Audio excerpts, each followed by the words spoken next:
Hi viewers, welcome to our channel. ప్రస్తుతం మనతో పాటు సీనియర్ జర్నలిస్ట్ దాము బాలా సార్ ఉన్నారు. వాడితో మాట్లాడదాం.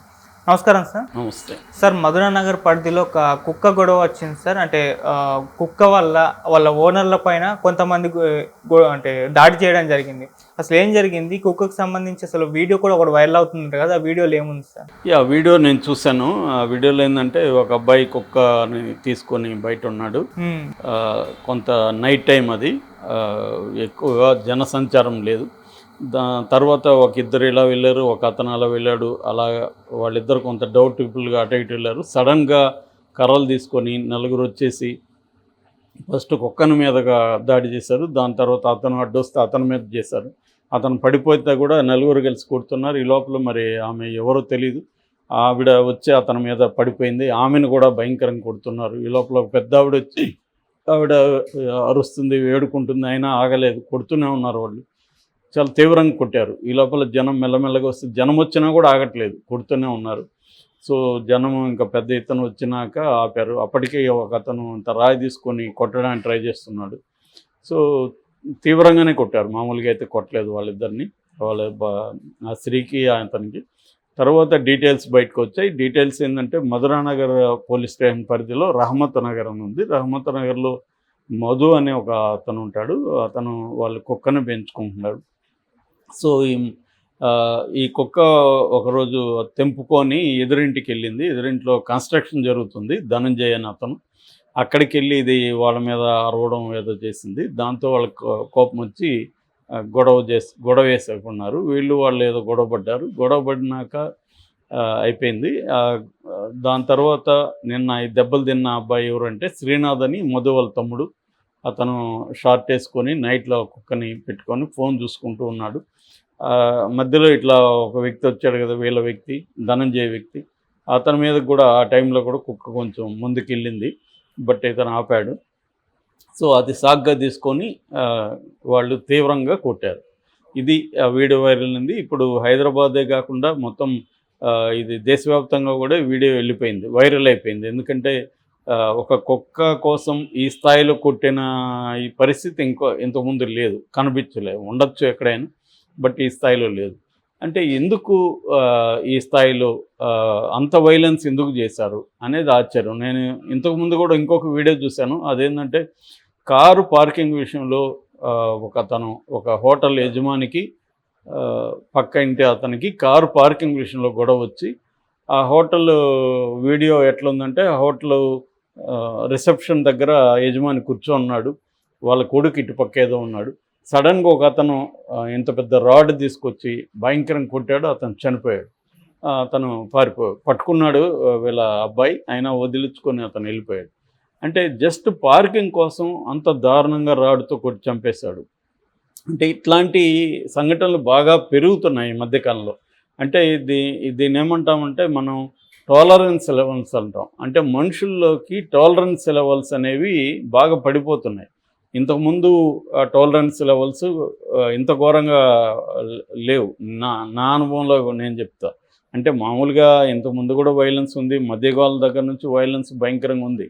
అవేంటంటే రకరకాల కారణాలతో ఉన్నాయి. ఇట్లా టాలరెన్స్ అంటే పక్కన ఉండి సహించకపోవడం, చిన్న ఏదన్నా తగిలితే ఎందుకు తగిలిచ్చావని కొట్టేయడం, ఇవి నేను చాలాసార్లు చూశాను. కింద మన కారు లేకపోతే బండి ఎదుటివాడు తగలగానే వాడొచ్చి కొట్టేసిన సందర్భాలు చాలా ఉన్నాయి. ఆ మధ్య నలుగురు కుర్రోళ్ళు, ఒక పెద్ద ఆయన ఇట్లాగే బైక్తో ఏదో ఇబ్బంది అయిందని ఆయన ఎండలో గుంజులు తీయించారు. ఆయన చనిపోయాడు ఆ గుంజులు తీయలేక. ఇలాంటి సంఘటనలు చాలా మనం చూస్తున్నాం, డైలీ రిపోర్ట్ కూడా అవుతున్నాయి. దీనికి ప్రధాన కారణం ఏంటంటే రాను ఏంటంటే కమ్యూనిటేరియన్ హ్యూమన్ బీయింగ్నెస్ అనేది పోయింది. అంటే గుంపులుగా మనుషులు నివసించడం, ఫ్యామిలీలో కూడా ఒక 10 మందో 20 మంది ఉండడం. ఇప్పుడు నా చిన్నప్పుడు మా ఇంట్లో 11 మెంబర్స్ ఉండేవాళ్ళు ఒకే ఇంట్లో. ఎవరికి ప్రైవసీ అనేది లేదు, జీరో. అందరూ అదే బాత్రూమ్ వాడాలి, అందరికీ ఒకే ఇది ఉండేది, ఒకే హాల్లో అందరూ పడుకునేవాళ్ళు, అలాగే ఉండేది. ఇంకా అది కాకుండా ఇంకొక 20 మంది పొలంలో పనిచేసేవాళ్ళు వాళ్ళు ఉండేవాళ్ళు. ఓకే. సో ఇలాగా ఒక గుంపుతో నివసించడం వల్ల ఏమవుతుందంటే మనకి అడ్జస్ట్మెంట్లు. అంటే ఇప్పుడు నేను స్నానం చేయాలంటే నేను చేయాలంటే నువ్వు ఉండరు బాబు నేను చేసి వస్తాను వాడు వెళ్ళడం, ఇట్లాంటివి అడ్జస్ట్మెంట్లు ఉంటాయి కదా. ఇవి ఆ టాలరెన్స్ లెవెల్స్ అనేవి ఎక్కువ ఉండేవి. అట్లాగే గ్రామాల్లో కూడా గుంపు ఎక్కువ మందితో నివసించడం వల్ల నీకేమవుతుందంటే ఇతరులతో నువ్వు మెలిగేటప్పుడు నువ్వు కొన్ని కాంప్రమైజ్ అవ్వాల్సి ఉంటుంది. కంప్లీట్గా నీ వైపునే ఆలోచించకుండా అవతలి వాడి వైపు నుంచి కూడా దాన్నే ఎంపతి అండర్స్టాండింగ్ అంటారు, ఎంపథెటిక్ అండర్స్టాండింగ్ అంటారు. ఎంపథెటిక్ అండర్స్టాండింగ్ అంటే నీ పాయింట్ ఆఫ్ వ్యూలో నేను ఆలోచించడం, అంటే నీ షూలో నా కాలు పెట్టడం అంటారు. అలాగే నీ పాయింట్ ఆఫ్ వ్యూలో నేను ఆలోచించడం, ఈ అబ్బాయి ఏమనుకుంటూ ఉండొచ్చు అని ఆలోచించి తను ఏమన్నా ఇబ్బంది పడతాడా అని నేను ఆలోచించాను. ఇవాళ ఏమైందంటే ఈ కమ్యూనిటేరియన్ హ్యూమన్ బీయింగ్నెస్ అనేది పోయింది. అంటే అందరూ కూడా న్యూక్లియర్ ఫ్యామిలీస్ బాగా పెరిగిపోయినాయి. న్యూక్లియర్ ఫ్యామిలీస్లో కూడా మళ్ళీ 2 ఈజ్ ఎ క్రౌడ్ అనే కాన్సెప్ట్ వచ్చింది. 2 ఈజ్ ఎ క్రౌడ్ అంటే రెండో వాడు ఉంటే వీడి గుంపు ఉన్నట్టు ఫీల్ అవుతాడు అనమాట. ఇద్దరు ఒకడే ఉండాలి, రెండో వాడు. ఆ మధ్య కూడా మా ఫ్రెండ్ ఒక ఆయన చెప్తున్నాడు, నా కొడుకు వల్ల నేను వచ్చి ఇక్కడ ఆఫీస్ రూమ్లో పడుకుంటున్నాను. ఎందుకు సార్ అంటే టీవీ చూడనివ్వట్లేదంట ఇతన్ని, కొడుకు లాక్కుంటున్నా అంట రిమోట్, ఎందుకంటే నేనే చూడాలి టీవీ అని చెప్తున్నా అంట. సో దాంతో ఇతను సరే నువ్వే చూడరు బాబు అని ఇతను వచ్చి బయట పడుకుంటున్నాడు. ఎందుకంటే ఇతను అక్కడ వాళ్ళకి బెడ్రూమ్ ఇద్దరికి కలిసి ఒకటే ఉంది. ఇంకొక అతను చెప్తున్నాడు, మందు పార్టీ ఏర్పాటు చేస్తాడు నా కొడుకు, పెద్ద లౌడ్ ఆడియో సిస్టమ్ పెట్టుకొని వాళ్ళు డ్యాన్స్ చేస్తారు, అందుకని నేను బయట వచ్చేస్తున్నానని అతను. ఇలాగ చాలామందిని చూశాను నేను. అంటే ఇవాళ పిల్లలు కావచ్చు లేకపోతే ఇంట్లో ఎవరు డామినేషన్ ఉంటే వాళ్ళు వేరే వాళ్ళ పట్ల టాలరెన్స్ లెవెల్స్ అనేవి లేవు. అందుకని ఇక్కడ నిజానికి కుక్క వల్ల ఖచ్చితంగా ఇతరులకు ఇబ్బందులు ఉంటాయి ఖచ్చితంగా. ఇప్పుడు మా అపార్ట్మెంట్లో కూడా కుక్కలు పెంచుతున్నాయి, అవి వస్తాయి మన దగ్గర. మనం ఏం నిలబడి సైలెంట్గా ఉంటే అదేమి కొరికేది వచ్చి, మనం ఇంకా దాన్ని కొద్దిగా ప్రేమగా ట్రై చేస్తే అది మనతో కూడా ప్రేమ వస్తుంది. అదేంటంటే కొత్త వ్యక్తి తెలియదు కాబట్టి మొరుగుతుంది. మొన్నెప్పుడో ఒక ఫ్రెండ్ దగ్గర పోతే అతను చెప్తున్నాడు, అది మొరిగితే భయపడుతున్నారు, మొరగడం అంటే అది ఆహ్వానిస్తుందని. అది కూడా కరెక్ట్ కావచ్చు, కానీ తెలియని వాళ్ళకి కుక్కలతో ఒక అనుబంధం లేని వాళ్ళకి ఏంటంటే అది ఎలా మొరుగుతుందో వీడికి తెలియదు కదా. మొరుగుతుందంటే తన మీద కోపంగా మొరుగుతుంది అనుకుంటాడు. సో ముందే భయమో కోపమో మనకు ఉన్నప్పుడు అది గ్రహిస్తుంది అది. సో ఇలాగా అదేంటంటే ఓపిక ఉండడం అవసరం. సో కుక్క అంటే ఇష్టం లేని వాళ్ళకి కుక్క అంటే ఇష్టం ఉన్నవాడికి మధ్య గొడవ ఇది పెరిగిపోయింది. ఈ మధ్య పెట్స్ ప్రాబ్లమ్స్ కూడా బాగా పెరిగాయి. పెట్టు వల్ల కూడా ఇతరులకు ప్రాబ్లమ్స్ లేవని నేను చెప్పలేదు, ఖచ్చితంగా ఉంటాయి. పెట్టు వల్ల కూడా పక్కింటి వాళ్ళకి ప్రాబ్లం ఉండొచ్చు. ఆ మధ్య ఒక ఆయన సపరేట్గా ఇల్లు తీసుకున్నాడు, ఎందుకంటే ఆ కుక్కల ఇది ఉంది కదా, మలమ్మ వల్ల స్మెల్ భయంకరంగా వస్తుందంట పక్క వాళ్ళకి. సో దాన్ని భరించలేక వాళ్ళు ఈయన అపార్ట్మెంట్ ఖాళీ చేయమంటే ఈయన సపరేట్గా వచ్చి ఇండిపెండెంట్ హౌస్ తీసుకున్నాడు.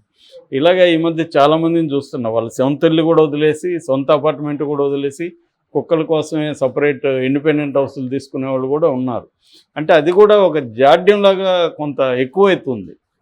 ఒక కుక్కతో కాకుండా 5 కుక్కలు 4 కుక్కలు పెంచడం, మినిమం 2 పెంచడం, లేకపోతే 4 పిల్లులు పెంచడం, 10 పిల్లులు ఇలాగా ఒక అది కూడా పెరిగింది. ఆ పెట్ కల్చర్ అనేది కూడా పెరిగింది. దానివల్ల ఇతరులకు ఇబ్బందులు కూడా వస్తున్నాయి. అది వాళ్ళు కూడా సెన్సిటివ్గా ఉండాలి. చాలామంది ఏంటంటే కుక్కకి ఇచ్చే వాల్యూ మనుషులకి ఇవ్వరు, దానికి ఫస్ట్ ఇంపార్టెన్స్ ఇస్తారు. సో మనుషులకి ఇవ్వరు అనమాట. పక్క వాడు ఇదైనా వీడు ఆనందంగా చూస్తుంటాడు. చాలామంది వాకింగ్ పోయేటప్పుడు వాళ్ళు అసలు కుక్కను పట్టుకొని వెళ్ళరు, వదిలేస్తారు. అదేమో భయంకరంగా ఉంటుంది, ఎద్దులాగా. మనకేమో భయం వేస్తుంది.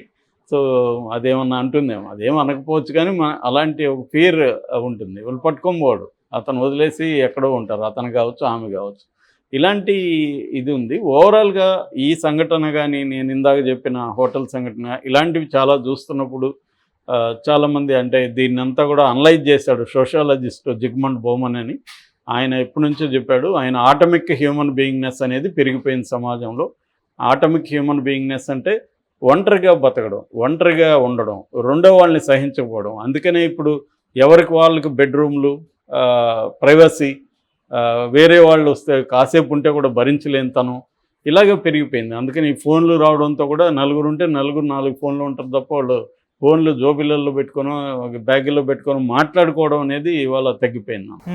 మనం ఎందుకు వచ్చాడరా వీడు అన్నట్టుగా అయిపోతుంది. ఎవరైనా ఇప్పుడు ఇంటికి ఫోన్ చేయకుండా ఇవాళ వస్తే ఎవరైనా భరిస్తారా? ఎవరు భరించరు. ఫోన్ చేయాలి, అపాయింట్మెంట్ తీసుకొని ఇంటికి రావాలి. ఇంతకుముందు అదేం లేదు, డైరెక్ట్గా వచ్చి పెళ్లి కొట్టేవాళ్ళు వాళ్ళు. కానీ జనం రాకపోతే మహిళ అతను ఇద్దరు కూడా చనిపోయి ఉండేవాళ్ళు ఆ వీడియో చూస్తే. సో ఆ స్థాయి కోపం ఉండాల్సిన అవసరం ఏమీ లేదు. సో ఆ స్థాయి కోపం ఉందంటే కారణం ఏంటంటే ఈ టాలరెన్స్ లెవెల్ మనుషులకి రోజు రోజుకి పడిపోతున్నాయి. దీనివల్ల వైలెన్స్ బాగా పెరుగుతుంది సమాజంలో. Okay sir, thank you so much sir.